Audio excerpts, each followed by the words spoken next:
ജിജ്ഞാസ ഉണർത്തുന്നവരായി അധ്യാപകർ മാറണമെന്ന് bishop Mar Joseph Kallarangatt. Pala corporate educational agency സംഘടിപ്പിച്ച അധ്യാപക അനധ്യാപക സംഗമം കത്തീഡ്രൽ പാരിഷ് ഹാളിൽ ഉദ്ഘാടനം ചെയ്ത് പ്രസംഗിക്കുകയായിരുന്നു Mar Kallarangatt. Pala corporate educational agency സംഘടിപ്പിച്ച അധ്യാപക അനധ്യാപക സംഗമം കത്തീഡ്രൽ പാരിഷ് ഹാളിൽ വെച്ച് നടത്തപ്പെട്ടു. പാലാ രൂപത ബിഷപ്പ് മാർ ജോസഫ് കല്ലറങ്ങാട്ട് അധ്യാപക അനധ്യാപക സംഗമം ഉദ്ഘാടനം ചെയ്തു. പ്രപഞ്ചത്തോടും ഈശ്വരനോടുമുള്ള ജിജ്ഞാസയാണ് വിദ്യാർത്ഥികളെ വലുതാക്കുന്നത്. കുട്ടികളിൽ ജിജ്ഞാസ ഉണർത്തുന്നവരായി അധ്യാപകർ മാറണമെന്നും മാർ ജോസഫ് കല്ലറങ്ങാട്ട് പറഞ്ഞു. കുട്ടികളെ ചിന്തിക്കാൻ പഠിപ്പിക്കണമെന്നും അവരെക്കൊണ്ട് ചോദ്യങ്ങൾ ചോദിപ്പിക്കണമെന്നും മാർ കല്ലറങ്ങാട്ട് കൂട്ടിച്ചേർത്തു.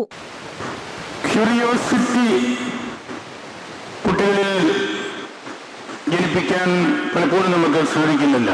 ഒരു ടെക്സ്റ്റ് പറഞ്ഞു പറയുമ്പോൾ അതിന് കുട്ടികൾക്ക് ക്യൂരിയോസിറ്റി ജനിപ്പിക്കുന്ന കാര്യത്തിൽ നമ്മൾ ഈ മാധ്യമ അഡ്വാൻസ്ഡ് ഡിജിറ്റൽ കാര്യങ്ങളെല്ലാം ഉപയോഗിക്കുമ്പോഴും പറ്റാതെ പോകുന്നുണ്ട്. കുട്ടികളിൽ റിഫ്ലക്ഷൻസ് വേണ്ട രീതിയിൽ കിട്ടുന്നില്ല. Questioning aspect പ്രോത്സാഹിപ്പിക്കുന്നില്ല.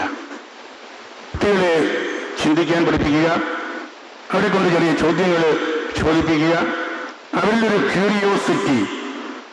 ആ ക്യൂരിയോസിറ്റി ഇന്ന ടീച്ചർ, ഇന്ന സാറ്, ഇന്ന വിഷയം ഞങ്ങളെ പഠിപ്പിച്ചു, അതാണല്ലോ ഒരു അഭിമാനകരമായ നിലപാട്.